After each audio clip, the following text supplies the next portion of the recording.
Hi friends, నేను మీ నరసింహ. తెలుగు పల్లవి ఛానల్కి స్వాగతం. ఫ్రెండ్స్, ఈరోజు మనం చెప్పుకోబోయే కథ వింత భార్య. ఇది ఒక అరేబియా కథ. బాగ్దాద్ నగరంలో సిద్ది నుమాన్ అనే ఒక యువ వర్తకుడు ఉండేవాడు. అతడు అపురూప సౌందర్యవతి అయిన ఒక యువతిని చూసి ఆమె అందానికి ముగ్ధుడై ఆమె పుట్టుపూర్వోత్తరాలైనా విచారించకుండా వివాహం చేసుకున్నాడు. ఈ విషయంలో సిద్ది నుమాన్ కనీసం తన బంధుమిత్రులను కూడా సంప్రదించలేదు. నుమాన్ ఒక పెద్ద మేడను అద్దెకు తీసుకొని భార్యతో పాటు అందులో కాపురం పెట్టాడు.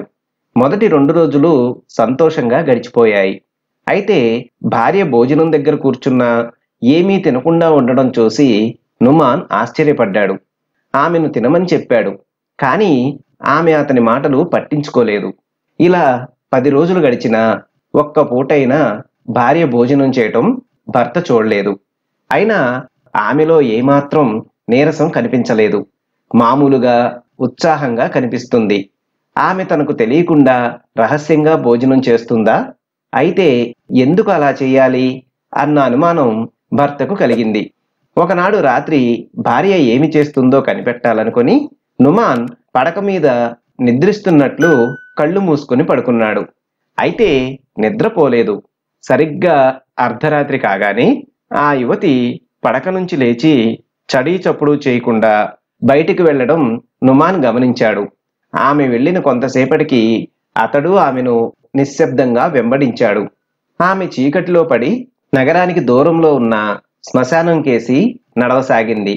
శ్మశానాన్ని ఆనుకుని ఉన్న మొండిగోడ మీద కూర్చుని ఉన్న ఒక దెయ్యం ఆమె దగ్గరికి రాగానే చేయి అందించింది.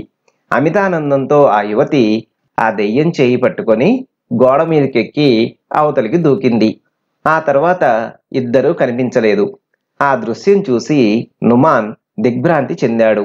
ఆ దెయ్యము తన భార్య కలిసి గోడ కవతల ఎటువంటి ఆహారం తీసుకుంటున్నది ఊహించడానికైనా అతనికి ధైర్యం చాలలేదు. అతడు అక్కడి నుండి వెనుతిరిగి ఇంటికి వచ్చి యథాప్రకారం నిద్రపోతున్నట్టు పడుకున్నాడు. 1 గంట సేపటి తర్వాత ఆ యువతి రావడం అతడు గమనించాడు. తన భార్యను మంచి మార్గంలో పెట్టడం ఎలాగా అన్న సమస్య అతడిని వేధించసాగింది. మర్నాడు భోజనానికి కూర్చున్నప్పుడు నుమాన్ అతని భార్యను, నీకు ఎటువంటి ఆహారం కావాలన్నా కొనడానికి కావలసినంత ధనం నా దగ్గర ఉంది. అటువంటప్పుడు నువ్వు అర్ధరాత్రిలో లేచి చీకటిలో పడి శ్మశానం దాకా వెళ్ళవలసిన అవసరం ఏమిటి అని అడిగాడు నెమ్మదిగా. ఆ మాటలు వినగానే నుమాన్ భార్య కళ్ళు కోపంతో నిప్పు కణాల్లా అయ్యాయి. తన రహస్యం తెలిసిపోయిందని గ్రహించిన వెంటనే ఆమె ఒక లోటాలోని నీళ్లను మంత్రించి నుమాన్ మీద చల్లింది. నుమాన్ మరుక్షణమే కుక్క అయిపోయాడు. అక్కడి నుంచి ప్రాణాలతో తప్పించుకోవాలని బయటికి పరుగుపెట్టాడు. కుక్క మెడను తలుపు సందులో అదిమి చంపాలని ఆ యువతి ప్రయత్నించింది. అతడు తప్పించుకున్నాడు. అయినా తలుపు సందులో సగం తోక మాత్రం తగులుకొని అంతవరకు తెగిపోయింది. ఇంటి నుంచి బయటపడి పరిగెత్తుతున్న ఆ కుక్కను చూసి వీధిలోని కుక్కలు తరమసాగాయి. వాటి నుంచి తప్పించుకోవడానికి ఆ కుక్క ఒక దుకాణంలోకి చొరబడింది.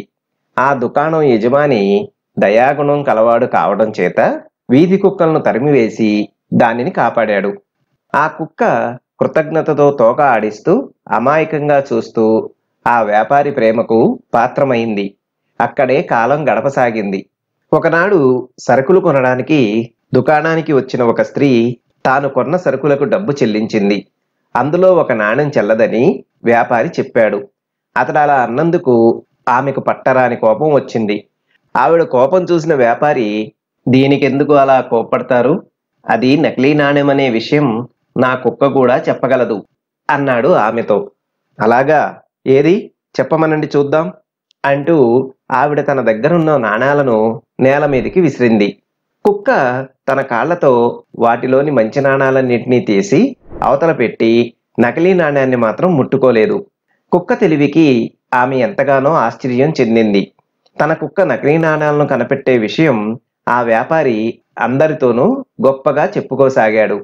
కొందరు వ్యాపారులు కావాలనే మంచి నాణాలతో దొంగ నాణాలను కలబోసి కుక్క ముందు ఉంచేవారు. కుక్క క్షణాలలో నకిలీ నాణాలను వేరు చేసి చూపేది. ఒకనాడు మధ్యాహ్నం వ్యాపారి దుకాణానికి కావలసిన సరుకులను దించే హడావుడిలో ఉన్నాడు. ఆ సమయంలో ఒక ముసలావిడ అక్కడికి వచ్చి కుక్కను తన వెంట రమ్మని సైగ చేసింది. అదేవిధంగా కుక్క ఆమె వెంట వెళ్ళింది. ఆ ముసలావిడ ఇల్లు చేరగానే, అమ్మాయి, కుక్క నకిలీ నాణాలను కనిపెట్టడం ఎక్కడైనా విన్నావా? ఏ మంత్రగాడో మంత్రగత్తెో మనిషిని ఇలా కుక్కగా మార్చి ఉంటారని నాకు అనుమానంగా ఉంది. ఈ కుక్కను కాస్త చూడు తల్లి అన్నది తన కుమార్తెతో. 20 సంవత్సరాల వయసు ఉన్న ఆమె కూతురు ఇంటి నుంచి బయటకు వచ్చి కుక్కను కొంతసేపు పరిశీలనగా చూసింది. తర్వాత కూజాలోని జలం తీసుకొని ఏవో మంత్రాలు చదివి ఆ మంత్రజలాన్ని కుక్క మీద చిలకరించింది. మరుక్షణమే కుక్క రూపం మాయమై నుమాన్ మునుపటి మానవ రూపం పొందాడు. నుమాన్ ఆనంద బాష్పాలతో ఆ యువతికి నమస్కరించి తనకు కుక్క రూపం ఎలా వచ్చింది సవివరంగా తెలియజేశాడు. ఆ యువతికి మంత్రతంత్రాలు తెలుసు. అయితే వాటిని ఆమె 10 మందికి మంచి చేయడానికి మాత్రమే ఉపయోగిస్తుంది. ఆమె నుమాన్ చేతికి కొంత మంత్రజలం ఇచ్చి ఏమి చేయాలో చెప్పి పంపింది. నుమాన్ అప్పటికప్పుడే బయలుదేరి ఇల్లు చేరుకున్నాడు. అతన్ని కుక్కగా మార్చిన యువతి ఆ ఇంట్లో లేదు. ఆమె కోసం కాచుకొని కూర్చున్నాడు. కొంతసేపటికి ఆమె అక్కడికి వచ్చి నుమాన్ను చూసి తెల్లబోయింది. మళ్ళీ అతని మీద మంత్రప్రయోగం చేయడానికి నీళ్ల కోసం అటూ ఇటూ చూడసాగింది. అంతలోపలే నుమాన్ తనతో తెచ్చిన మంత్రజలాన్ని ఆమె మీద చల్లాడు. వెంటనే ఆ అపురూప సౌందర్యవతి ఒక గుర్రం పిల్లలా మారిపోయి ఎటో పారిపోయింది. చూశారు కదా ఫ్రెండ్స్, ఇది ఈరోజు కథ. మరొక మంచి కథతో తదుపరి వీడియోలో కలుసుకుందాం. ధన్యవాదాలు.